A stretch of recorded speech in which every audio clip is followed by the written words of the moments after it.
Indians view the world in terms of subjective reality. Indians think that the reality is subjective.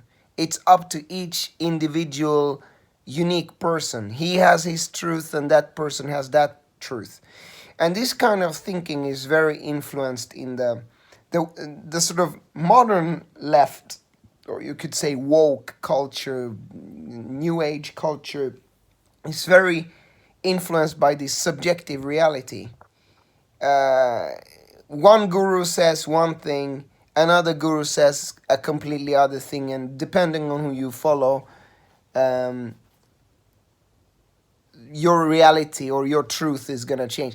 This is not how a Sufi views truth. This is not also how Christians view truth, and this is not how also I would say Buddhist tradition view truth. There is an ultimate reality. This reality is more objective. So you can say that the difference between a Sufi and a Hindu is that a Sufi sees a more objective reality and a Hindu sees a more subjective reality. However, it's not really about subject or object, because objects is also not the best way of it's like the Sufi views an impersonal reality. Does that make sense? That the reality is in that sense objective. There is an objective truth, an objective reality, but it's impersonal. It doesn't have me in it. It doesn't have me in it. It's raining. It doesn't matter what I like about that. It's just raining. I'm 34 years old. It doesn't matter if I wish I would be 35 or 33. My subjective ego there can't change the fact that I'm 34. This is green. This is yellow. I wish it would be red, but it's still yellow. There's a reality that is beyond the self. There's a reality that is beyond the self. So a Sufi views reality or truth as it is beyond the self. The weather has nothing to do with me. What's going on with Russia and Ukraine right now, it's just there. And nobody knows what's going to happen tomorrow. Large parts of Donbass right now are being bombed. And Ukrainians are resisting, and Russia is fighting back, and a lot of people, unfortunately, are losing their lives. This is just reality. That's just truth. It's just happening. Okay? Maybe I wish it to be in one way. What I would have wished, that there would have been no war. They would have found a diplomatic solution. I was praying for a diplomatic solution before this. But the self, there's a reality beyond the self. There's a reality beyond what you like and what you don't like. It just is.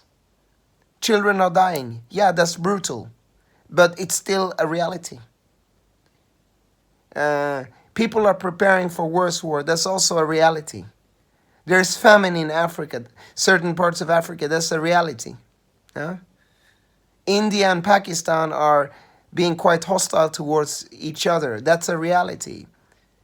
China and Taiwan, same thing. Iran, Israel, same thing. It's a reality. Israel, Palestine, same thing. A reality. It's just, it doesn't matter what I like, what I don't like. I can't change the reality by just going in the inner world, and the outer world is not real, and only the inner subjective experience. That's bullshit. That's New Ageism. It's not. The outer and the inner is one. The inner reality is a reflection of the outer world. So the material world is a reflection of the inner state. The outer and the inner is one. As within, so without. As above, so below. They are always one. So the Sufi views reality as objective in the sense that it's beyond the self. It's beyond me. It's beyond what I like or what I don't like. How I wish it to be, how my ego, some traditions call it mind, ego and mind is essentially the same thing. How my ego wants things to be or wish it to be. It's not about that, it just is in a certain way.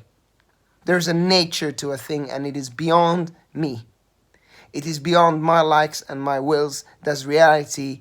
Haq, Allah al-Haq, or Hakika, or what you want to call it. Okay. So objective.